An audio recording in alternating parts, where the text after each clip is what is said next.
লিবিয়ায় ভয়ঙ্কর মানব পাচার ও মুক্তিপণ আদায়কারী একটি চক্রের প্রধান ফখরুদ্দিনকে ঢাকার হজরত শাহজালাল আন্তর্জাতিক বিমানবন্দর থেকে গ্রেফতার করেছে পুলিশ। গত রবিবার বিকেলে ইজিপ্ট এয়ারের একটি ফ্লাইটে দেশে ফেরার পর বিমানবন্দরে তাকে গ্রেফতার করা হয়। গ্রেফতার ফখরুদ্দিন দীর্ঘদিন ধরে বাংলাদেশিদের বিভিন্ন প্রলোভন দেখিয়ে লিবিয়ায় পাচার, আটকে রেখে নির্যাতন ও মুক্তিপণ আদায় করে আসছিল।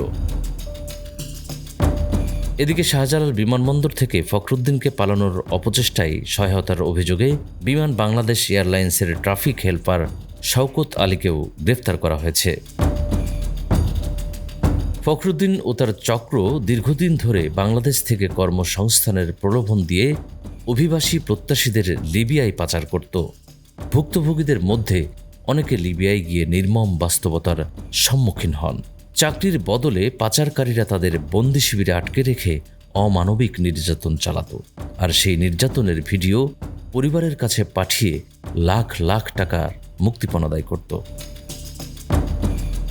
এই চক্রের পাচারের শিকার হতভাগা ব্যক্তিদের একজন কিশোরগঞ্জের আশিকুর রহমান সুমন।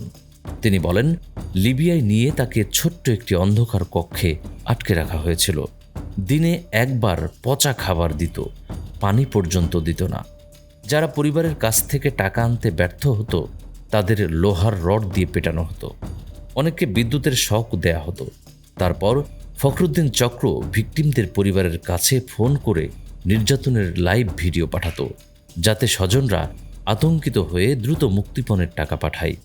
কিন্তু টাকা পাঠানোর পরও ভিকটিমদের মুক্তি দেয়া হতো না, তাদের আবার নতুন মাফিয়াদের কাছে বিক্রি করা হতো।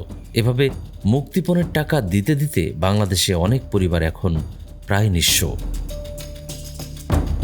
আশিকুর রহমান সুমন জানান, তাকেও চাকরির প্রলোভন দিয়ে লিবিয়ায় নিয়ে অন্ধকার কক্ষে আটকে রেখে অমানবিক নির্যাতন করে। সেখান থেকে তিনি পালিয়ে আসতে সক্ষম হলেও তার 16 সহযোদ্ধা এখনও বন্দী।